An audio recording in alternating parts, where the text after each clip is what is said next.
आपके बारे में कहने की ज़रूरत नहीं है कि आप भारतीय बाज़ार को लेकर के हमेशा ही एकदम सुपर बुल वाली भूमिका में रहते हैं, बहुत उत्साहित रहते हैं। हालाँकि कभी-कभी आपने एक्सट्रीम नेगेटिव व्यूज़ भी लिए हैं, बाज़ार में ऐसे मौके भी रहे हैं और उस समय लोग कन्फ्यूज़ हो जाते हैं कि अच्छा ये शंकर शर्मा जी को हुआ क्या?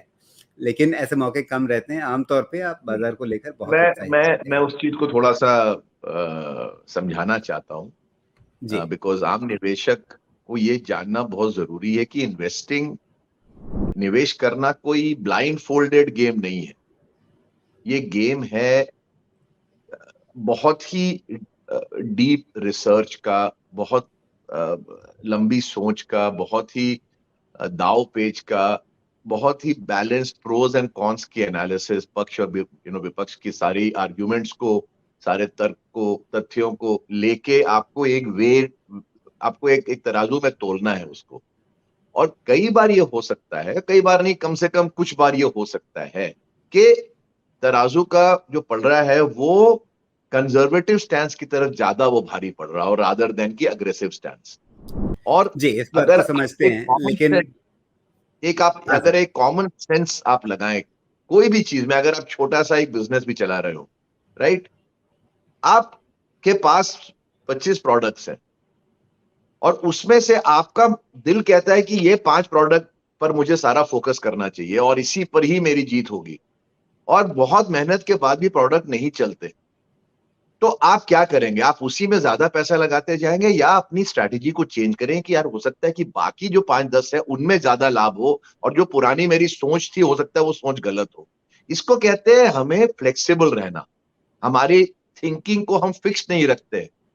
तो मेरा मेरा ये कहने का उद्देश्य ये है कि अगर आप, हिंदुस्तान में सब लोग क्रिकेट फॉलो करते हैं, क्रिकेट के अगर कप्तान है टेम के, आप टॉस के टाइम में पिच को जाके देखते हैं, तो उस वक्त आप एक ही माइंडसेट नहीं रखते कि हर हर पिच को मैं 600 रन का पिच समझूंगा। अगर टेस्ट क्रिकेट के नजरिए से देखो, कई पिच आपको देखते के साथ नजर आते हैं कि भाई यहां पर तो 200 रन भी अगर बन जाए तो बहुत है, देयरफॉर मुझे 4 स्पिनर को ड्रॉप करके मुझे 3 पेस बॉलर रखने पड़ेंगे।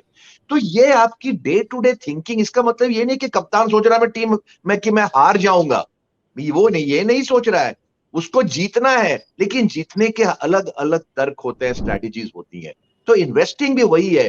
कई पिच आसान होते हैं 600 रन वाले, कई पिच डिफिकल्ट होते हैं।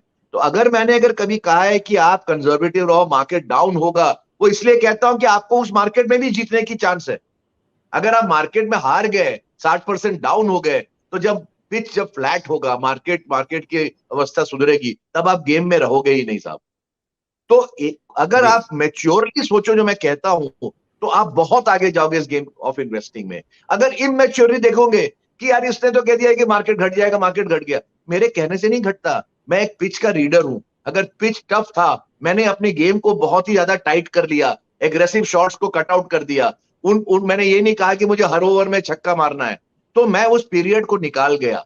आपने नहीं निकाला, आप हिट विकेट हो गए, आप क्लीन बोल्ड हो गए। फर्क वहां है इन्वेस्टिंग का साहब। तो मैं ये कहना बहुत बहुत उचित समझता हूं इन्वेस्टर्स के लिए कि क्रिकेट के पिच की तरह आपको मार्केट के पिच को भी रीड करना चाहिए और अपने गेम को उस हिसाब से एडजस्ट करना पड़ेगा। जी, बिल्कुल, लेकिन शंकर शर्मा जी कई बार एक्सट्रीम व्यूज़ लेते हैं, ये कहा जाता है। एक्सट्रीम व्यू लेना जरूरी है। मार्केट में कोई ये व्यू नहीं चल सकता है कि मैं, मेरे को अच्छा भी लगता है और बुरा भी लगता है, इसका कोई मीनिंग नहीं होता साहब। आप क्रिकेट खेलने निकले हो तो आप एक ही गेंद पर फॉरवर्ड डिफेंस और बैकफुट भी दोनों दोनों तो नहीं खेल सकते ना। आपको गेंद को जज कर लेना है कि भाई इस गेंद पर मैं फॉरवर्ड जाऊंगा या इस गेंद पे मैं बैक, आप इसको एक्सट्रीम बोलिए या इसको बोलिए कि बड़ा बहुत उसकी उसकी फुटवर्क कितनी अच्छी है कि वो गेंद की लेंथ को जज करके फॉरवर्ड या बैकवर्ड खेल लेता है।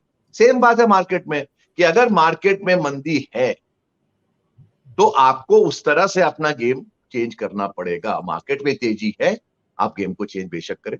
तो ये सिंपल बात है, कॉमन सेंस की बात है साहब। जी, बिल्कुल, अच्छा, ये तो आपके अप्रोच फाइनल पॉइंट एक बोलना चाहता हूं। ज़रूर। फाइनल एक इसी इसी विषय पे एक और बड़ी इंपॉर्टेंट चीज कहना चाहता हूं। बहुत लोग और जाने माने इन्वेस्टर जो आज हैं और आज नहीं भी हमारे हमारे बीचों बीच, प्राइवेटली वही चीजें बोलते हैं साहब। फर्क यह है कि मैं पब्लिकली बोलता हूं, बिकॉज मैं झूठ नहीं बोलता, मैं फरेब नहीं करता, मैं झोल नहीं करता। सुनने वालों को वो कहता हूं जो मेरे मन में, मेरे दिल में मेरे मेरे आंकड़े बताते हैं। बाकी लोग झूठ बोलते हैं, उनके मन में डर होता है, उनको लगता है कि नंबर्स खराब आने वाले हैं कंपनियों के, उनको लगता है मार्केट घटेगा, लेकिन आके स्क्रीन पे कहेंगे नहीं नहीं इंडिया की ग्रेट स्टोरी है जी, 25 साल देखो, 5 साल छोड़ दो,